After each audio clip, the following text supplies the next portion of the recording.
Right, so we've got plenty of new items here on the table, haven't we? So we've got to start talking about some of these. Now, I think we're going to go with the Dean Goods here. As you can see, we've got two variations of Oxford Rail's lovely... We're going on a GWR thing here, aren't we, today? We are indeed today. And this is a great opportunity for, well, those guys in the US who mentioned themselves, a little bit of extra money at the moment. We've just put up even more fantastic bargains. You may have had an email through this week regarding it, but for those of you who haven't, here's some of the highlights. And as said, let's start with the Dean Goods. That's it. So we've got a bit of Oxford Rail here, we've got Hal Jones, and we've got a bit of Hornby too, so we'll be going through quite a few. Yeah. But the Dean Goods, where do we start with this? It's a fantastic locomotive, this one. We've actually got some great footage here too, so let's cut away and see what we've got. Now, there's a few different variations that we've got on sale at the moment. As you can see, we've got this lovely Great Western Green livery model, and there are two on the table in front of us, which we'll cut back to in a second as well, which are the Great Western Green, but with that really iconic and interesting snowplow fitted on there as well. And the BR Black with early emblem too. Now, the Dean Goods model has been a bit of a fan favourite for a while. It's got a really nice look to it. It's got a bit of a classic steam loco style with that big open cab there. A lot of different features on it, but I think we're going to have to cut over to the test track here and see how it runs, and we'll pass right over to Dave and see what he thinks over on the track. Hello, and here's one I preferred earlier, as they say. So, managed to get the Dean Goods in GWR Green out on our track with an appropriate rake as well. And as you were mentioning there, Jack, really, you can really see the smoothness of the running there as well, the quiet motor too, and it goes straight through set track points, even with that close coupling mechanism between the loco and the tender as well. You can't quite pick it out on the camera, unfortunately. It was in some of the previous shots, but some of that cab detail there as well, with the fully open cab, is absolutely exquisite. And Oxford has done a fantastic job on the detail with this one, haven't they? There is plenty of detail packed in there. You've got full digital capability in here too, so it's got fantastic operation. You can see it just running past Dave there with the wagons. It does make for a fantastic train, that, doesn't it? There's so many different operations for these Dean Goods, with them having over 50 years service for the Great Western Railway. You can run them, as I am here, with a small goods train with grey and brown wagons. You can put them on an Edwardian era passenger train with some of the Hornby Cleresby coaches, bring them right through into BR era as well, maybe with a couple of our war whales on there, being used in mid-Wales until the late 1950s. And back on the table with you there, Jack, actually, I believe there's one with the snowplow on front as well, which does look really nice. And again, a little bit of different operation for your layout too. That's it. I'll cut quickly back to me, and you can see this is that really unusual snowplow fitted Dean Goods here that Dave was just mentioning. And it's totally unlike anything else. There was a lot of interest when this model first came out due to just how unusual it is. How often do you see a steam locomotive coming into stock with a big snowplow fitted to the front of it? You can actually get that snowplow separately as well to fit to different GWR locomotives, but it is specifically designed to work out of the box with the Dean Goods as well, because you can pull the buffers off and clip it straight on. And you can get some interesting snowplowing duty workings going on there as well. So these Dean Goods, as I said, there's three different variations you get now, covering some GWR and BR colour schemes. There are some other variations in stock that aren't part of this promotion, which cover the ROD and WD liveries as well. But you can pick up the ones on sale from just £79 for the digital ready ones and £149.50 digital fitted as well. So truly incredible price for a really highly detailed tender loco there. But I think we've got some other GWR things on the track as well, haven't we? So we're going to have a look at Hal Jones 1361, Dave? That's not something I've got to hand, but I did do a video of it, which you can see now coming up on the screen. And this, again, great little GWR loco that can be used with a variety of wagons. And this particular 1361 was actually a shunting locomotive designed by Churchwood in the 1900s, based on an even earlier design from the 1870s. And this came through 5 of them built, I believe, actually, for use across various dockyards and places that needed really tight curves to, well, locos to negotiate those really tight curves as well. And these are available now at a bargain price. We've got the GWR green variants that you see here, available now for £99. Again, that's an incredible price really for what you're getting here. There's a really heavy die-cast chassis in these, so no issues with haulage capability. You've got full digital capability and over 6-pin socket. You've got sprung buffers. Lots of detail on there, as you will have been able to see from the shots as well. And you can see this lovely dinky shunter in front of me here too. It is a lovely looking model, this one. And as Dave said, it's perfect for some of your shunting manoeuvres too. Now, they are available right now. Use that link in the description. for just £99, and we do have 2 different variations of this currently in stock for the bargain price in those Great Western liveries, so it's definitely one you'll want to be snapping up. But I think we've talked a lot about some GWR locomotives here, Dave, so what have you got there on the track for us now? I've gone right to the other end of the scale now. We've got a real heavyweight of a diesel locomotive, and this is the Hornby Class 56. The model's been around for about 10 years or so in quite a few different liveries, covering the whole lifespan of these locos. The one I've got here is straight from the 1980s. We've got the rail freighter with red stripe livery here as well, and this is available on our bargain range now too. And as you can see, again, with Hornby's diesels, we know the score here, guys, really. It does go straight through any point work you've got with absolutely no issue. Completely silent, smooth running there as well. Incredible haulage capacity as well, really. It's got a fully die-cast chassis in there as well. And these are available, well, as everything in front of me is, at a great price as well. That's it. This one's from now for just £121. It is 56,108 in that rail freight red stripe livery, as Dave was talking about, and you can see it just here in front of me as well. And Hornby's 56, it's one of the best diesel locomotives out there, really, isn't it? The level of detail here is absolutely astounding. You've got LED lights on there. I'll cut back to you running past Dave on the track once again for you guys. You've got working roof fans in there. You've got opening cab doors. You've got a really heavy chassis. What more could you ask for from a diesel locomotive, really? It's not much. It's a cut above. Not much, and of course these have been produced in quite a few different liveries over the years as well, but this 1980s really striking livery celebrates the time when locomotives were coming out of that BR blue that had been around for about 20 years as well. And the 56 is a little bit different because it was one of the first locomotives in the UK that actually quite a lot of them were built internationally in Romania in the mid-1970s as well.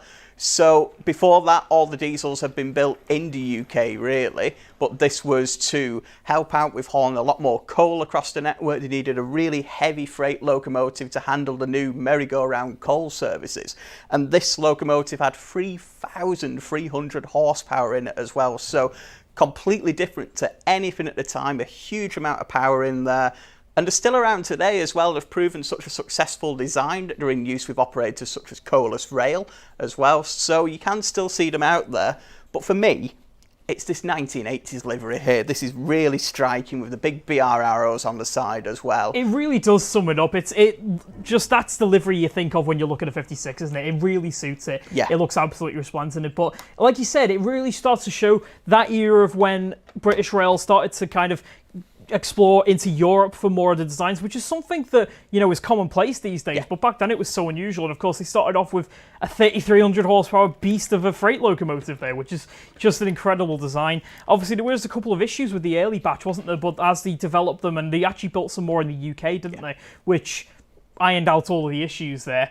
And like you say, still in use this day with Colas Rail and even on mainland Europe as well, which, interestingly enough, is going to be covered by some of the later variations that Hornby are bringing out later this year, such as the Floyd ZRT liveried variation, which is in use, I believe, in Hungary and other parts of Eastern Europe. So that'll be really interesting to see that one coming through. But if you want to pick one up right now, we've got this lovely rail freight liveried version in stock right now for £121. Which, for that level of detail and for how fantastic that locomotive looks, you can see it's still on the track there. I'll just cut back into it one more time. It is a lovely looking loco, this, and for the amount that you get in here and for how operationally perfect it is, you can't go wrong for that price. But I can see something else running just behind it, and we've got a bit of LMS action here now, haven't we? Yeah, I'm just putting our next loco through its paces, actually. While we're saying goodbye to the Class 56, we are saying hello to the Fowler 4P tank. And this, again, shows we've got something for everyone if you're a 00 modeler. We've got Great Western Steam, LMS Steam, modern diesel locomotives, not featured today as well. We have the Class 67 there too, and we have various other locos in different liveries. So if you take a look at the link in the description, we've got all the info there on those. And I'll just bring this one round, as it's actually a little bit different. It's a bit special, this one, isn't it? We've actually got it as part of a train pack, which you can see coming into shot right now. And this is the LMS Suburban Passenger Train Pack, isn't it? So you can, as you can see there, stop it there for 1 second. Lovely Stanier coronation coaches. So you've got these here, and this is a full rake as well. This is as a service would run in the 1930s. So you've got your suburban tank locomotive, 3 suburban coaches there too. This will be seen coming out of most cities in the north and the west of England, so Liverpool, Manchester, Birmingham right down to London as well, transporting commuters thousands a day in and out of these cities as well. So you've got a full rake in a box here. This is one product code for the Loco and the free coaches as well. And this is a totally prototypical working that you would have been able to see back in the day as well, isn't it? This is totally realistic. And you've got everything you need. Like you say, you've got an entire train in one box right there. It's all you need to buy. And this is available for just £169, which for an entire train with free coaches and highly detailed coaches at that as well, that's quite the bargain, isn't it? And the Loco itself is as highly detailed as the coaches. You've got a 5-pole motor in there, you've got an 8-pin digital socket, you've got separately fitted NEM couplings, brake pipes, handrails, the works really. You've got the full cab interior there too. You can just about see it passing me now. You've got the fully lined LMS black livery as well, so going straight back to the 1930s there.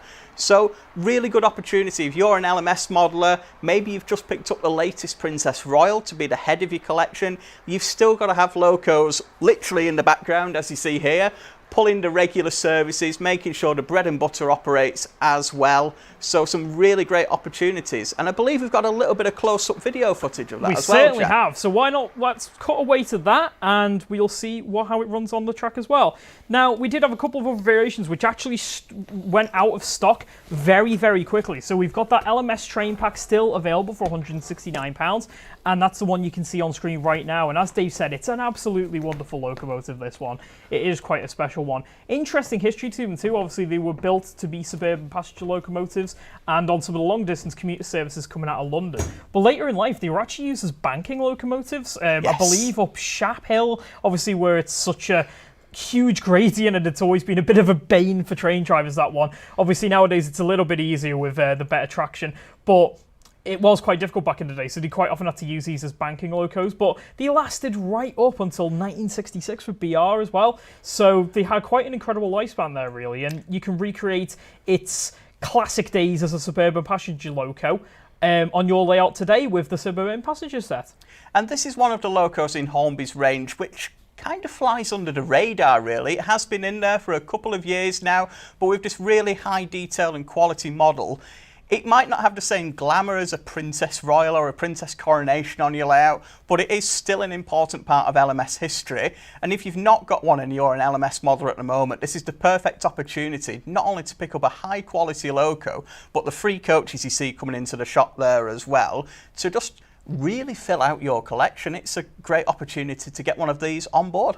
Well, we like a bit of an unsung hero here on Platform 1, don't we? So it's all about those locomotives that were there plying the trade, doing the job, just doing the services that need to get done. They weren't ultra glamorous, but they were still really important. And as you can see, it's a lovely looking loco either way. It might not have that intense glamour of a Princess Royal or something like that, but it's got that nice look to it, and especially in that lined LMS black livery that you see there. And as if by magic, Dave's reappeared next to me now, so we can get onto a few comments, I think. Sounds good to me. Because there's plenty in here. Now, first of all, we've got some for the 56 up here. We've got Wardle Road says Class 56 looks nice. SLD51 says love it and he really should get one. Wardle Road asks how much is the 56, which I believe we've got 121, I believe it is. 121 indeed. We've got Nathan says that particular 56 lasted into the early 90s in that exact livery. So it did indeed. Bit more operational opportunities there. I think actually, I'm not 100% certain on this, but I think it was actually the last Class 56 in that livery as well, lasting right up until 1998. So many years after rail freight had gone, that was one of the last locos to run in that colour scheme. So as you were saying there, great opportunity, even if you're not a 1980s modeler. Yes, there's a good 10 or 15 years of operation there, so that's a really great way to get one of these onto your layout. We got Jin says, like the Class 56. Jamie Smith says, I agree with Jack, the 56 is a great livery here. And Medway Peninsula Model Railway asks, can you put a TTS decoder in a 56? And if so, which one will be appropriate? You can put a decoder in a 56. Unfortunately, Hornby have not produced a specific decoder for the Class 56. And there's not really anything that's close. The best bet may be to go for the actual HST Valenta sound chip in there, as that's probably the closest. It's not too close, unfortunately, but it still has that iconic screaming sound that both the 56s and the original HSTs had. But you can put that in there. There's space for both a digital decoder and a sound decoder in there as well. And if you did want a TTS one, give that Valenta chip a try, because it might just sound absolutely spot on. And you never know, with more 56s coming out this year and maybe into next year as well, there might be a TTS chip on the horizon, who knows, but we'll wait and see on that one. Moving on to the Dean Goods now, and we've got James Akers. There's nice interiors to Dean Goods, I have to say. It does have a fantastic really cab on this. So as you can see from the models on the desk here, with that open cab, you've got to have a lot of detail in there. So you've got lots of separately fitted parts. It's all nice and painted on the back head there as well, and lots picked out in the right colours, and all the gauges are on there too. So it's fantastic, that one. We've got 700 Shunter says, considering buying a Dean Goods to run with some of the LSWR locos he plans on getting. There's a little bit of area down in the southwest of England where you would have the Great Western and the LSWR running side by side, maybe even on the same tracks as well. And with some of these Dean Goods in the pre-grouping version of the Great Western livery as well, you can get those up close and personal, maybe with an Adams radial, as you say, or other LSWR locos that have come out. So some great opportunities to maybe mix things up a little bit there as well with different companies. So great idea. Recreate those heady days of the pre-grouping era there, and you can get those Adams radials on bargains prices as well. So there is some great options there. Yeah. We've got James Akers asks, are there any Dean Goods locos in preservation? Now, there's one, isn't there? Just the one. Not operational, is it? It's not, unfortunately. It's at the Museum of the Great Western Railway, which is appropriately in the place it was built in Swindon Works, just west of London there. So if you want to see the sole surviving locomotive, you can do. You can get really up close and personal. You can even go in the cab and pretend you're having a drive. Unfortunately, as Jack mentioned, it's not worked now in over 50 years, but it is still with us. So if you like these and you want to see the full-size one, you can head to Swindon and see it. At least it's still there. Yeah. We've got SLD51 says, the Oxford Dean Goods looks nice. I like watching Dave running trains. We've got Ethan Amstutz says, planning to get Dean Goods as well. Purchase after the tax return. So for you American guys, we've got a lot of fantastic bargains here at the moment. Hornby, Oxford, Helgen, and quite a lot of others too. Yeah. So do check them out, and you might be able to spend some of your hard-earned tax return on that. We've got Onno Mulder, says awesome cab details again, and then we've got Medway Peninsula Motor Railway says, does the Dean Goods have tender pickups? It does indeed. In fact, it has pickups on every single wheel underneath. Fantastic. So you've got it all there. You can just about see it. It's not the best to see on camera, but you do have the brass brushes there on the tender wheels as well as the loco wheels. And as we saw on the track just then, as I was moving across those points, I really did notice just how smooth that ran across our set track points. We've tried some of the slow speed operation there as well, and this really is a sure, solid performer. And as with the name as well of Oxford Diecast developing this, there's a lot of diecast in there too. So it's really heavy, it's got a great haulage capacity. If you're looking for a really strong, reliable Great Western locomotive, this is the one to go for. I was going to say, the proof's in the pudding there, really, isn't it? You saw how well it performed on the track, and of course we've got videos of it on our YouTube channel to watch as well, so you can see how well it performs there too, but it's a cracker, that one, really, for the price. We've got, on the Helgen 1361, we've got James Akers says, the 1361 is quite cute and a similar shape to the J94. It does have a bit of a look at the J94 about it. It's bizarre as a Great Western locomotive, really, because when you think of a Great Western tank locomotive, you think of a pannier tank or a prairie tank or something along those lines. To have a saddle tank with outside cylinders and the different Allen valve gear on there as well, which was a real rarity inside the UK, but still some of those Great Western parts as well, such as your copper cap there too. It really was an unusual loco as part of a GWR, well, as part of GWR Railway, really. And that's a great opportunity to get hold of one as well, because it will stand out amongst the more traditional locomotives in your GWR collection. Just has that real different look about it, but at the same time, in the familiar GWR green or the BR black, it'll blend right in, but still have its own place. It is an odd one, this one, isn't it? It's that strange design, but it does still have that GWR flair. You can tell it's, despite the livery, you can tell it's a GWR logo, but loco, sorry. But it was quite an odd one, this, wasn't it? Because they were sort of using an outdated design and then repurposed it with some new GWR design language in there. So, bit of an odd one, that one, but that's what makes modelling so fantastic. You can get so oddballs onto your layout as well. You've got it spot on. Then on to the lovely Fowler 4P train pack that we've got. We've got Ethan Amstutz says, Fowler 4P tank, yes please. We've got 700 Shunter says, really love the LMS 4P. Lakota Therauf says, ordered that pack yesterday, so I'm sure you'll enjoy that. James Akers says, that's my money, can't have to see all the bargains today. Southway 1943 says, can the 4P be sound fitted? It can indeed. It's not got the biggest speaker space, but it does have space just in front of the dome there for a small Sugar Cube speaker. It's an 8-pin digital socket, so you can fit your preferred decoder in there, but it does have the space to get it sound fitted, and a model like that will really, well, it'll sound great, to be quite honest. Yeah. It'll really add character to it. But even if you're running it on an analog layout already, the level of detail on there and a really striking line black livery to help it and bring it out. That's it. We've got SLD51 says, that's a very nice train pack.